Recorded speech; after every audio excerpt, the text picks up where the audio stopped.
हरिः ॐ आनन्दम्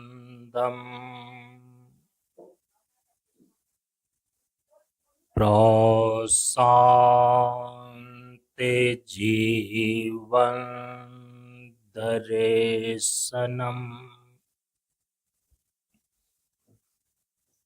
नमो नारायण नारायणम्।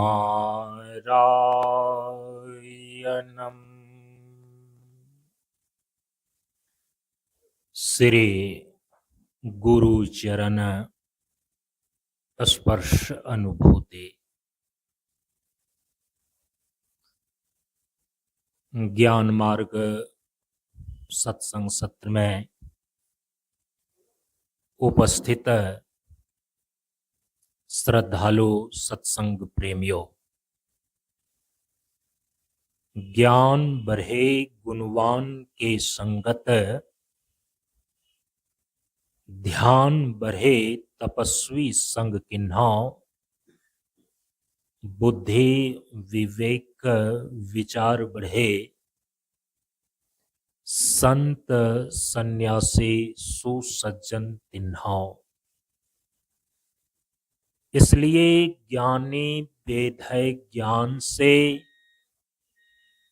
व्याधा वेद है तीर, सदगुरु वेद है शब्द से, भींगे सकल शरीर। प्रेमियों, शिव तत्व पर विचार करने में हम सभी लोग यह देखने का प्रयास करते हैं कि भगवान शिव के विविध स्वरूप हैं। एक निर्गुण निराकार निरुपाधिक परमार्थ स्वरूप है और दूसरा सगुण साकार सौपाधिक स्वरूप है।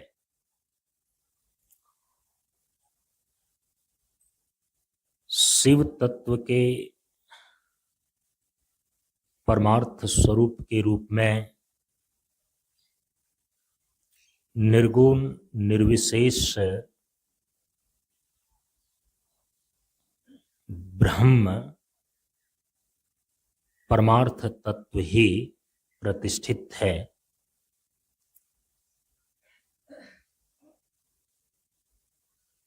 और परमार्थ तत्व के रूप में जो निर्गुण निराकार शिव तत्व ब्रह्म के रूप में है, वही अपनी अचिंत्य त्रिगुणात्मिका माया शक्ति से जब सगुण सौपाधिक स्वरूप को धारण करता है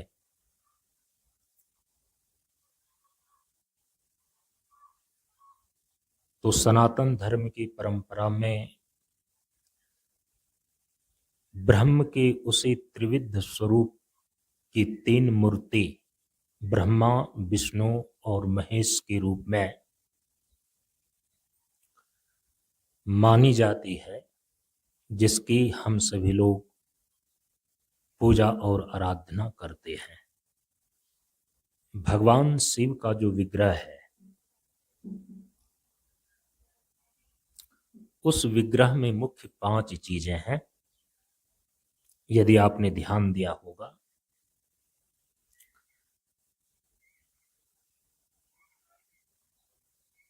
भगवान शिव का जो सगुण सौपाधिक स्वरूप है,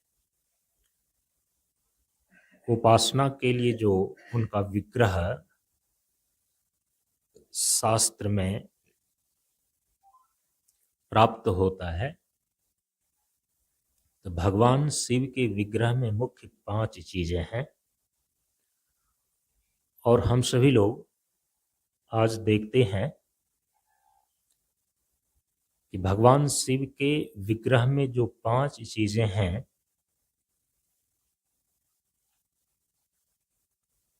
उन 5 चीजों को धारण करने का अभिप्राय क्या है? भगवान शिव हमें क्या शिक्षा देते हैं?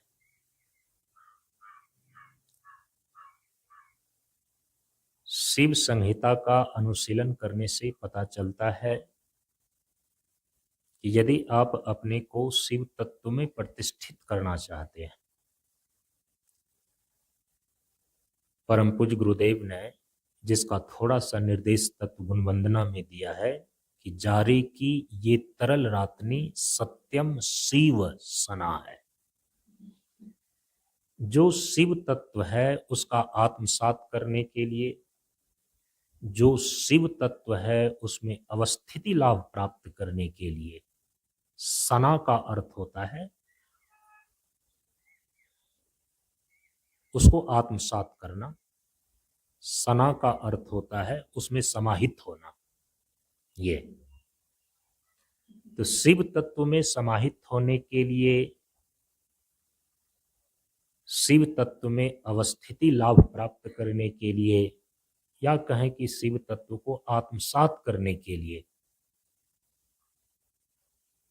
तो भगवान शिव का जो विग्रह है उसमें जो 5 चीजें दिखलाई गई है, मानो कि वो 5 साधन हैं। उन 5 साधनों को धारण करके, उन 5 साधनों का उपयोग करके कोई साधक शिव सना है, सत्यम शिव सना है, इसका लाभ ले सकता है, शिव तत्व में समाहित हो सकता है, शिवत्व को धारण कर सकता है, शिव तत्व में उसकी अवस्थिति लाभ उसको प्राप्त हो सकता है। वो 5 चीजें कौन कौन सी हैं उसको पहले ध्यान में लेनी चाहिए। हम सभी लोग श्री दुर्गा सप्तशती के अंदर एक श्लोक का उच्चारण करते हैं, आपने सुना होगा, और भगवान शिव का स्मरण भी हो जाए और उसका मंगलाचरण भी हो जाए तो अच्छा है कि आप लोग भी उसका उच्चारण कर ही लें। ओम विशुद्ध ज्ञान देहाय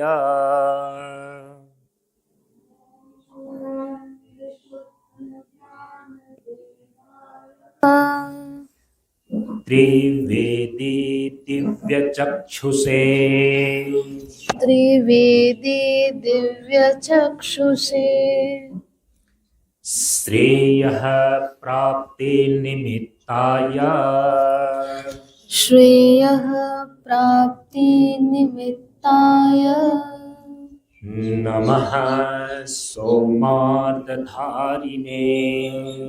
नमः सोमार्धधारिणे नमः सोमार्धधारिणे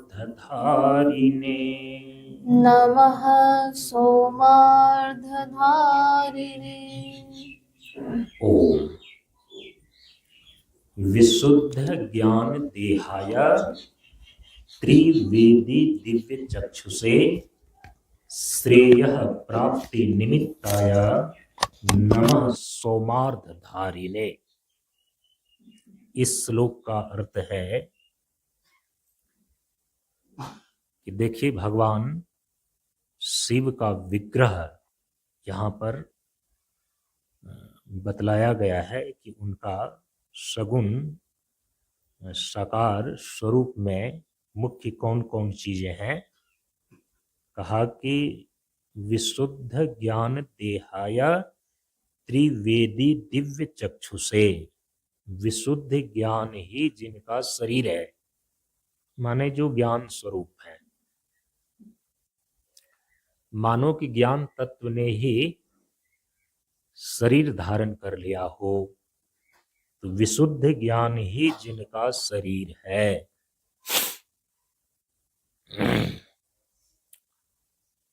सामान्य कोई ज्ञान नहीं है बल्कि विशुद्ध ज्ञान। तो भगवान शिव का जो परमार्थ स्वरूप निर्गुण निराकार ब्रह्म है, तो वह तो निर्विकार होने के कारण से विशुद्ध है। ब्रह्म चेतन स्वरूप होने के कारण से तो वह ज्ञान स्वरूप ही है। निर्विकार होने के कारण से वह विशुद्ध ज्ञान स्वरूप ही है। लेकिन उन्होंने शरीर धारण किया। विशुद्ध ज्ञान ही जिनका शरीर है, त्रिवेदी दिव्य चक्षु से तीनों वेद ही जिनके तीन दिव्य नेत्र हैं। भगवान शिव को तीन आंखें हैं, त्रिनेत्रधारी कहलाते हैं।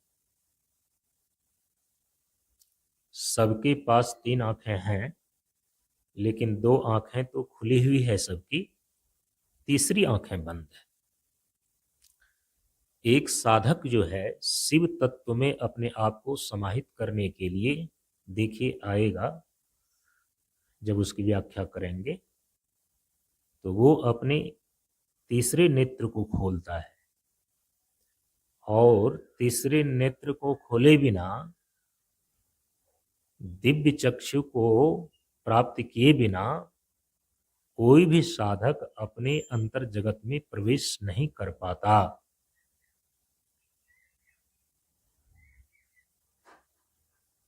शिव तत्व में अपने स्वरूप में समाहित होने के लिए, शिवत्व को उपलब्ध होने के लिए यह आवश्यक है कि उनका जो तीसरा नेत्र है वह जागृत हो जाए। तो भगवान शिव तो त्रिनेत्रधारी हैं, उनकी तीसरी आंखें हमेशा ही खुली हुई होती है और उनकी आंख कोई सामान्य आंख नहीं है। परम पूज्य गुरुदेव ने कहा कि जिनकी दिव्य आंखें खुल जाती है ना, ये आज्ञा चक्र जिनका जागरण हो जाता है, तो वो अतीन्द्रिय और दिव्य ज्ञान को उपलब्ध होते हैं। संसार के जितने भी विषयी ज्ञान है, विषयी ज्ञान, वो तो खुले नेत्र के द्वारा उसका ज्ञान होता है। लेकिन जो अतीन्द्रिय वस्तु है, जो अलौकिक वस्तु है, जो दिव्य वस्तु है, जो आपके अंदर की चीजें हैं, वो तो आपको तीसरे नेत्र के द्वारा ही दिखती है।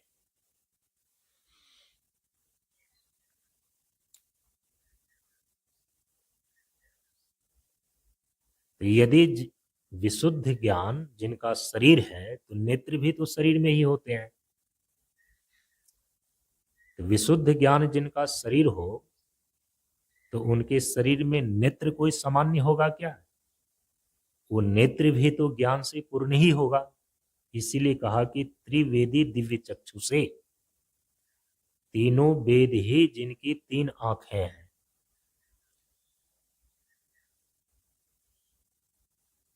परम पूज्य गुरुदेव ने कहा है कि सभी प्रकार के ज्ञानों का केंद्र वेद है।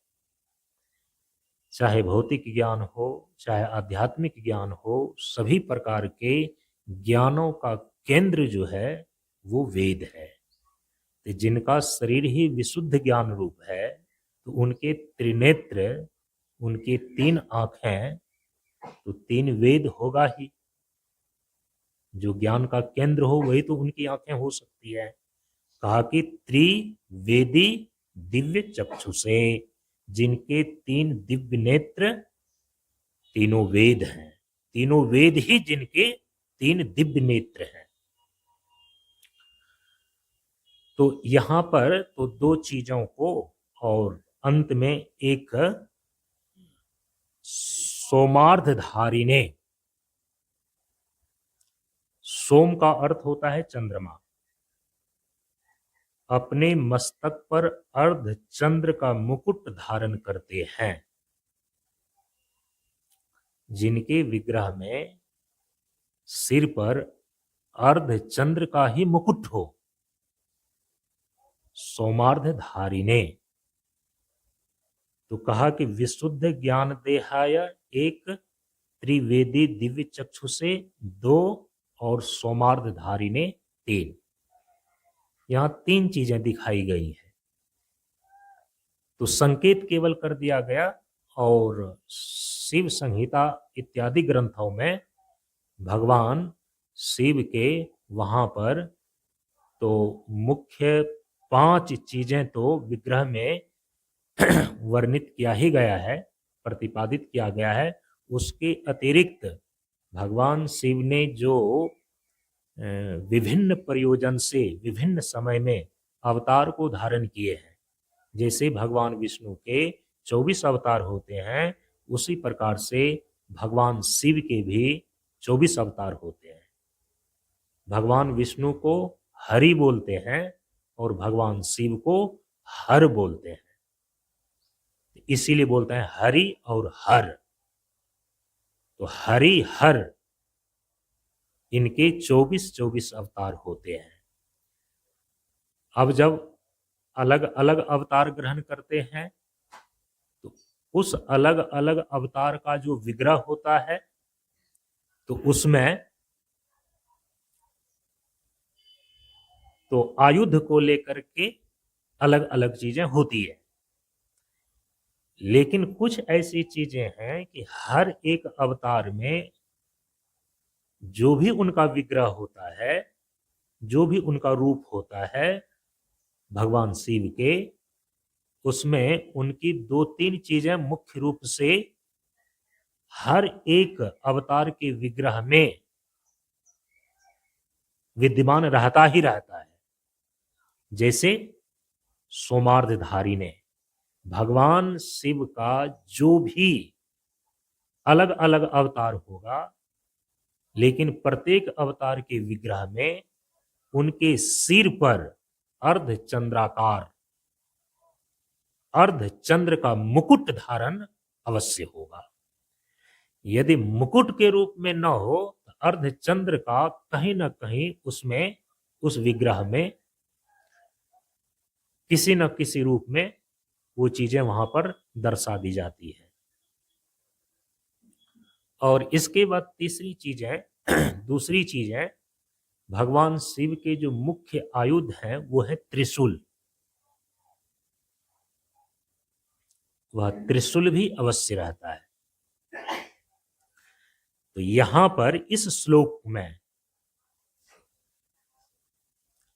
तो मुख्य 3 जो चीजें विग्रह के अंदर दिखाई जा रही है, कहा कि विशुद्ध ज्ञान देहाय,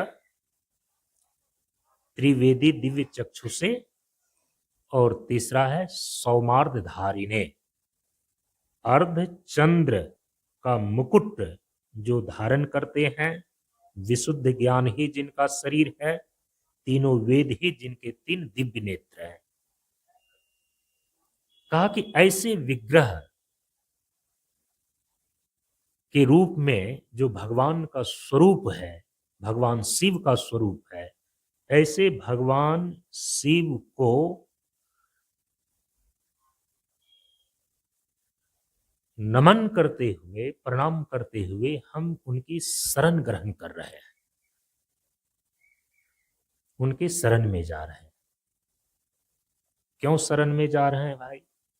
किस प्रयोजन से शरण में जा रहे हैं? अब जो व्यक्ति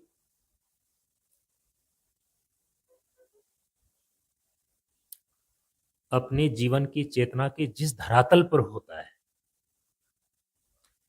तो वो अपने जीवन के उसी धरातल के अनुसार से अपने जीवन के लक्ष्य को देख पाता है। समझ रहे हैं इस चीज को? व्यक्ति अपने जीवन की चेतना के जिस धरातल पर होता है उसी के अनुसार से अपने जीवन के लक्ष्य को वो निर्धारित करता है।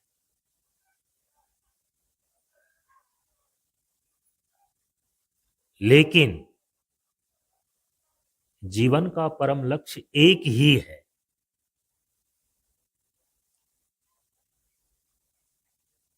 चेतना के शिखर पर किसी प्रकार का कोई द्वंद्व नहीं है, किसी प्रकार का कोई द्वैत नहीं है। चेतना के शिखर पर किसी भी प्रकार का कोई भेद नहीं है। जब तक आप चेतना के शिखर पर नहीं गए हैं, नीचे चेतना के जो विभिन्न धरातल हैं वहां पर व्यक्ति की विभिन्न समझ होती है, अलग अलग प्रकार की वासनाएं और कामनाएं होती है, अलग अलग प्रकार की समझ होती है।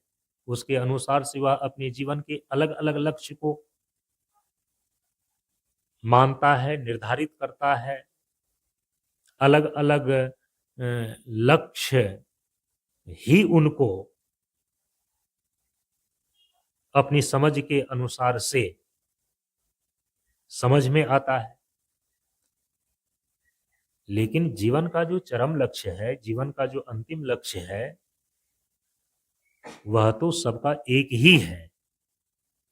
उसमें किसी भी प्रकार का कोई भेद नहीं है, उसमें किसी प्रकार का कोई द्वंद्व नहीं है, उसमें किसी भी प्रकार का कोई भी भेद नहीं है। कहा कि वो क्या है जो सबके जीवन का लक्ष्य अंतिम में एक है। तो आप सभी लोग कई बार सुन चुके हैं कि जीवन के 4 पुरुषार्थ हैं। पहला है काम पुरुषार्थ, दूसरा है अर्थ पुरुषार्थ, तीसरा है धर्म पुरुषार्थ और चौथा है मोक्ष पुरुषार्थ। तो मोक्ष पुरुषार्थ जो है, माने कि जो भी व्यक्ति जीवन जी रहा है वो अपने जीवन की पूर्णता तक इन्हीं चारों चीजों से होकर के पहुंचेगा। इन्हीं चारों चीजों को साधते हुए वो पहुंचेगा। अर्थ को, धर्म को, काम को और मोक्ष को। ये जीवन के 4 पुरुषार्थ हैं। निर्विवाद रूप से सभी लोगों ने इस चीज को स्वीकार किया है और माना है कि जीवन का जो अंतिम पुरुषार्थ है, जीवन का जो परम पुरुषार्थ है, वो है मोक्ष। मोक्ष किसको बोलते हैं? मोक्ष एक स्थिति है। मोक्ष चेतना के एक अवस्था का नाम है, जहां सभी प्रकार के बंधनों से छुटकारा मिल जाता है। उस स्थिति को बोलते हैं मोक्ष। सभी प्रकार के बंधनों से जो छूट जाता है वही सभी प्रकार के दुखों से छूटता है। दुखों से वही छूट पाएगा जो सभी प्रकार के बंधनों से छूटेगा। इसीलिए मोक्ष की परिभाषा है मुंचते इति अनेना मुक्षीय। तो सभी प्रकार के बंधनों से छूटने का मतलब है सभी प्रकार के दुखों से छूटना। तो दुखों से छुटकारा पा जाने का नाम है मोक्ष। अब ये सभी लोग चाहते हैं कि नहीं चाहते हैं? चाह रहे हैं ना, सभी प्रकार के दुख से हम मुक्त हो जाएं, सभी प्रकार के दुख चले जाएं। केवल चाह ही नहीं रहा है, सभी प्रकार के दुखों से छूटने का वह प्रयास भी कर रहा है। लेकिन वो अपनी समझ के अनुसार से अपने जीवन के दुखों को दूर करने के लिए प्रयासरत है। तत्काल में उसके दुख दूर भी हो जाते हैं, लेकिन दुखों की आत्यंतिक निवृत्ति नहीं हो पाती है।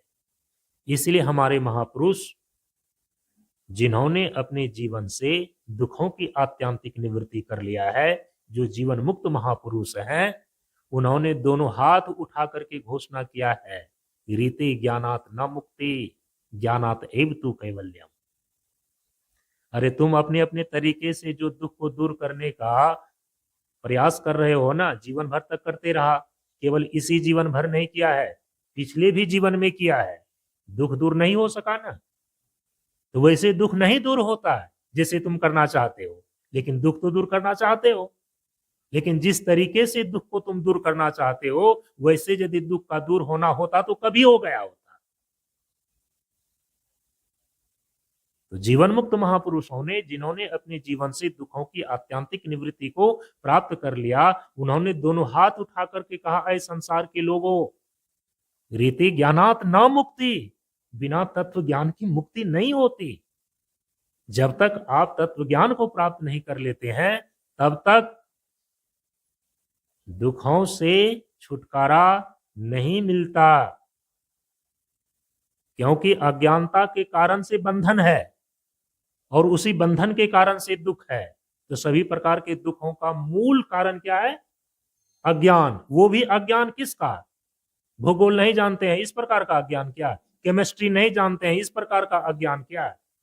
नहीं नहीं, अपने ही आप का अज्ञान है, जिसको बोलते हैं स्वरूप अज्ञान। इसीलिए जब तक स्वरूप ज्ञान नहीं हो जाता, तब तक बंधन की निवृत्ति नहीं होगी, और जब तक बंधन की निवृत्ति नहीं हो जाती, आप दुखों से नहीं छूट सकते। रीते ज्ञानात्मा मुक्ति, घोषणा किया कि बिना तत्व ज्ञान की मुक्ति, बिना स्वरूप ज्ञान की मुक्ति नहीं होती है। इसीलिए ज्ञानात एव तु कैवल्यम, जो तत्व ज्ञान को प्राप्त कर लेता है, जो स्वरूप ज्ञान को प्राप्त कर लेता है, केवल वही कैवल्य को अर्थात मोक्ष को प्राप्त करता है। तो सब अपने जीवन में दुख को दूर करना चाहता है और सदा के लिए जीवन से दुख को दूर करना चाहता है। तो सबके जीवन का अंतिम लक्ष्य एक हो गया कि नहीं हो गया? क्योंकि सभी दुख से छूटना चाहते हैं, तो सभी मोक्ष चाह रहे हैं, और सभी दुख से छूटना चाहते हैं एक दिन के लिए, 100 दिन के लिए, या 100 साल के लिए नहीं, सदा के लिए छूटना चाहते हैं। सबके अंदर एक ही नैसर्गिक इच्छा है कि हम जीवन में दुखों से सदा के लिए छूट जाएं, अर्थात परम पुरुषार्थ मोक्ष को सिद्ध करना चाहता है। तो अंतोगत्वा सबके जीवन का लक्ष्य एक हुआ ना। इसी को हम बोलते हैं निःश्रेयस। शास्त्र के शब्द में इसी अवस्था को क्या बोलते हैं? निःश्रेयस। निःश्रेयस का मतलब होता है जहां दुखों की निःशेषता हो जाए। निःशेषता का मतलब होता है आत्यंतिक निवृत्ति हो जाए। तो दुखों की आत्यंतिक निवृत्ति को ही हम निःश्रेयस की सिद्धि बोलते हैं, मोक्ष बोलते हैं। अब परम पूज्य गुरुदेव इसी को बोलते हैं जीवन की पूर्णता। अरे जीवन की पूर्णता तभी मानी जाएगी जब जीवन से सारे दुखों की निवृत्ति हो जाए, सारे दुख दूर हो जाए, तभी जीवन को पूर्ण माना जाएगा। एक प्रकार के दुख जो है कि छूट गया और दूसरे प्रकार का दुख आ गया, एक प्रकार की समस्या चली गई और दूसरे प्रकार की समस्या आ गई। तो समस्या केवल मुखौटा बदला, दुख जो है कि केवल अपना चेहरा बदला, लेकिन वो तो आपके पीछे लगा हुआ है ना। तो हम इसको निःश्रेयस नहीं बोलते हैं, हम इसको जीवन की पूर्णता नहीं बोलते। सबके जीवन का एक ही लक्ष्य है, जीवन के परम पुरुषार्थ मोक्ष को सिद्ध कर लेना, अर्थात जीवन के सभी प्रकार के दुखों से सदा के लिए छूट जाना। इसी को बोलते हैं निःश्रेयस। तो भगवान शिव के शरण को ग्रहण करने के लिए जा रहे हैं, भगवान शिव के शरण में जा रहे हैं। और कैसे भगवान शिव हैं, उनका विग्रह कैसा है? विशुद्ध ज्ञान देहाय त्रिवेदी दिव्य चक्षुषे सौमार्धधारिणे। ऐसे जो विग्रहवान भगवान शिव हैं, उनके शरण को ग्रहण करने जा रहे हैं। और उसका हेतु देखिए यहां पर क्या बतलाया? श्रेयस प्राप्ति निमित्ताय। जीवन का जो परम पुरुषार्थ निःश्रेयस की सिद्धि है, सबके जीवन का जो अंतिम लक्ष्य सभी प्रकार के दुखों से छुटकारा पा जाना है, बस उसी निःश्रेयस सिद्धि के लिए हम भगवान शिव के शरण में जा रहे हैं। कैसे? नमः, प्रणाम करते हुए।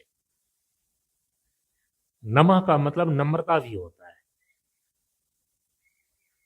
नमः का मतलब अनुशासन भी होता है, क्योंकि शिष्टाचार का जो सबसे पहला व्यवहार है ना, वो तो नमः ही है, प्रणाम ही है। नमः को पलट करके पढ़ेंगे तो क्या होगा? मना नहीं होता है क्या? नम, नम और नम, और पलट करके पढ़ेंगे तो क्या होगा? मन।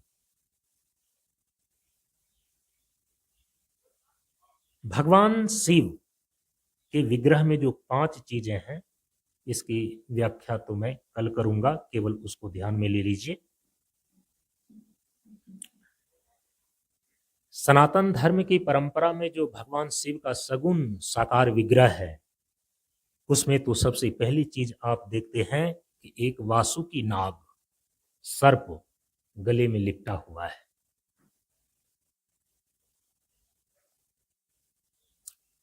ये सर्प जो भगवान शिव के गले में लिपटा हुआ है, ये किस चीज का प्रतीक है? ये कौन सा साधन करने के लिए आपको बतला रहा है? इसको ध्यान में लेना है, इसकी व्याख्या हम कल करेंगे। जो दूसरी चीज है ना, वो है भगवान शिव के विग्रह में भगवान शिव के सिर पर चंद्रमा धारण किया हुआ है। ये चंद्रमा जो सिर पर धारण किया हुआ है, यह किस चीज का प्रतीक है और किस साधन को ये बतलाता है करने के लिए? इसको जानना आवश्यक है। अच्छा, जो तीसरी चीज है, आपने देखा होगा कि भगवान शिव के विग्रह में उनके एक हाथ में डमरू है। भगवान शिव के जितने भी मंदिर है ना, तो वाद्य यंत्र के रूप में तो डमरू ही बजाया जाता है। भगवान शिव, हम लोगों को बचपन में जब संस्कृत व्याकरण, संस्कृत के शिक्षक पढ़ा रहे थे, प्रभात सर नाम था उनका, हाई स्कूल की बात है। सबसे पहली बार उनके मुख से मैंने सुना था कि ये जितने भी प्रकार के स्वर और व्यंजन वर्ण हैं, जितने प्रकार के घोष और अघोष वर्ण हैं, अंतस्थ और उष्म वर्ण हैं, हर्ष दीर्घ और प्लुत जितने भी वर्ण हैं, मात्राएं हैं, ये सभी प्रकार के वर्ण, ये सभी प्रकार के स्वर कहां से निकले हैं? भगवान शिव के डमरू से। इसीलिए संस्कृत व्याकरण का जो सबसे सूत्र ग्रंथ है, उसका नाम है अष्टाध्यायी, और उस अष्टाध्यायी में 14 शिव सूत्रों का वर्णन आया है, और उसी 14 शिव सूत्र से ही व्याकरण के सारे सूत्र बने हैं। आप समझ सकते हैं, ये मान्यता है सनातन धर्म में कि भगवान शिव के डमरू से ही जो ध्वनियां निकली ना, सभी प्रकार के वर्ण और सभी प्रकार के स्वर वहीं से आए हैं। तो मूल नाद का ये प्रतीक है। कल इसकी चर्चा हम करेंगे। तो तीसरी चीज हो गई डमरू। अच्छा, जो चौथी चीज है, वो चौथी चीज है, आप देखे होंगे कि भगवान शिव की जो सवारी है ना, वो है नंदी बैल। भगवान शिव नंदी पर सवार होते हैं, और ये नंदी बैल जो है ना, ये धर्म का प्रतीक है। और कल मैंने आपको कहा था कि एक जो परमार्थ तत्व है और दूसरा जो व्यवहार है, तो व्यवहार की शुद्धि से ही परमार्थ की सिद्धि होती है। व्यवहार को शुद्ध किए बिना कोई परमार्थ को सिद्ध नहीं कर सकता। तो जो व्यवहार की शुद्धि है, तो उसका जो वैदिक विधा है, ध्यान दीजिए, कल मैंने बतलाया था आपको कि सत्कर्म के रूप में 3 चीजें, यज्ञ, दान और तप, ये सामान्य रूप से सबके लिए बतलाया गया है। लेकिन व्यवहार शुद्धि का जो वैदिक विधा है, जो वैदिक प्रक्रिया है, हम उसी को बोलते हैं धर्म, और उसी धर्म का प्रतीक कौन है? भगवान शिव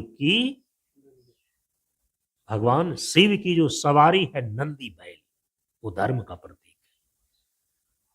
तो जो धर्म का आचरण करता है वही ब्रह्म को उपलब्ध होता है, क्योंकि वेद के दो ही वेदार्थ हैं, पहला है धर्म और दूसरा है ब्रह्म। धर्म है व्यवहार रूप और ब्रह्म है परमार्थ रूप। तो भगवान शिव के भी द्विविध स्वरूप में एक परमार्थ स्वरूप है और दूसरा सोपाधिक स्वरूप है। तो जो परमार्थ स्वरूप है ब्रह्म के रूप में, वो तो निर्गुण निराकार है, निरुपाधिक है।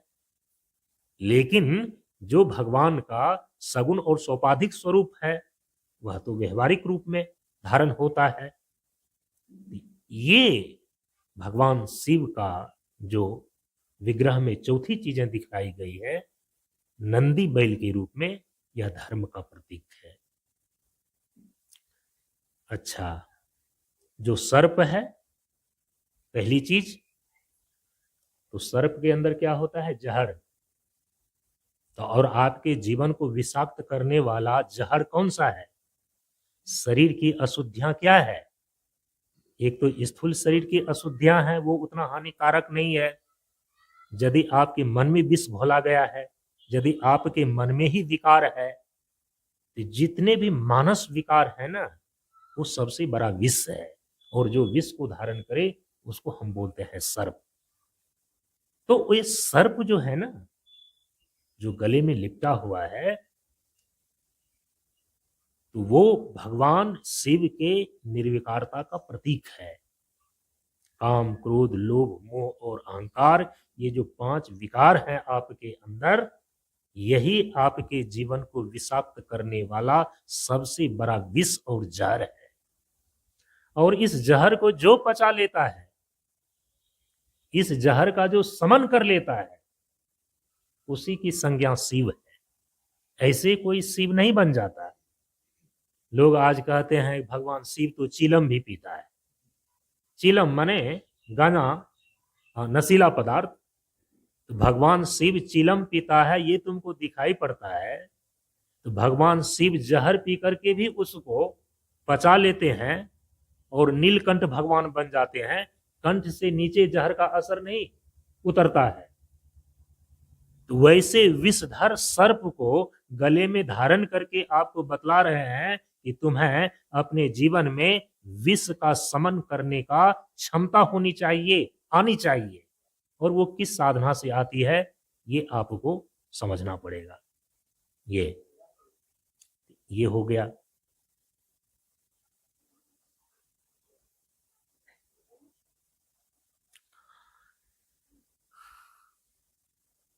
तो भगवान शिव के गले में जो सर्प है निर्विकारता का प्रतीक है।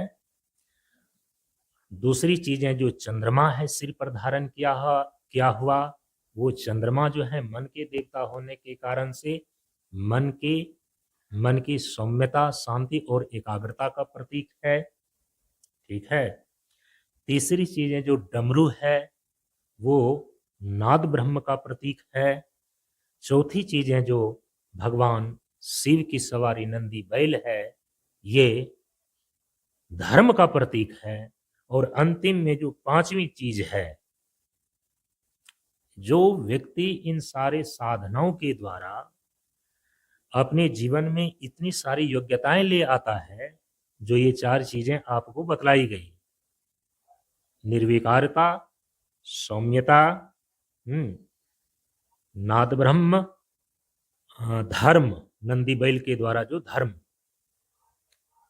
धर्म का प्रतीक बताया गया, सदाचार संपन्नता,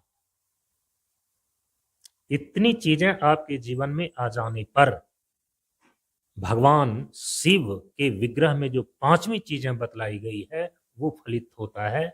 और वो 5वीं चीज है त्रिशूल। और त्रिशूल के विविध अर्थ हैं। त्रिशूल का मतलब होता है 3 प्रकार के शूल, और शूल का अर्थ होता है पीड़ा, शूल का अर्थ होता है दुख, शूल का अर्थ होता है 3 प्रकार के ताप। तो 3 प्रकार के ताप त्रिशूल कहलाते हैं, 3 प्रकार के दुख त्रिशूल कहलाते हैं, 3 प्रकार की पीड़ाएं त्रिशूल कहलाता है। और त्रिशूल जो है वो त्रिगुणात्मक सत्व रजस तमो गुणात्मिका जो प्रकृति या माया शक्ति है उसका भी प्रतीक है। त्रिशूल माने 3 गुण, सत्व रजस और तमस। जो शिवत्व को उपलब्ध हो जाता है, जो शिव तत्व में समाहित हो जाता है, उनके जीवन का जो त्रिशूल है, उनके जीवन का जो त्रिविध दुख है, उनके जीवन का जो त्रिविध ताप है, वह सदा के लिए समन हो जाता है। जो विष का समन कर ले वो शिव है। तो शिवत्व को धारण करने का मतलब है कि पहले आप अपने भीतर ये जो 4 प्रतीक के द्वारा 4 चीजें दिखाई गई है, 4 प्रकार की साधनाओं से अपने आप को उन 4 योग्यताओं में, उन 4 प्रकार की योग्यताओं को पहले अपने अंदर ले आए और वही चारों चीजें आपको शिव तत्व को धारण करने में साधन बन जाता है। त्रिशूल का मतलब तीनों तापों से सदा के लिए मुक्त हो जाना। इसकी पूरी व्याख्या अब हम कल के सत्संग में करेंगे। आज अपनी वाणी को यहीं पर विराम देते हैं। ओम पूर्णमदः पूर्णमिदं पूर्णात् पूर्णमुदच्यते पूर्णस्य पूर्णमादाय पूर्णमेवावशिष्यते। ओम शांति शांति शांति। हरि ओम श्री गुरुभ्यो नमः। हरि ओम।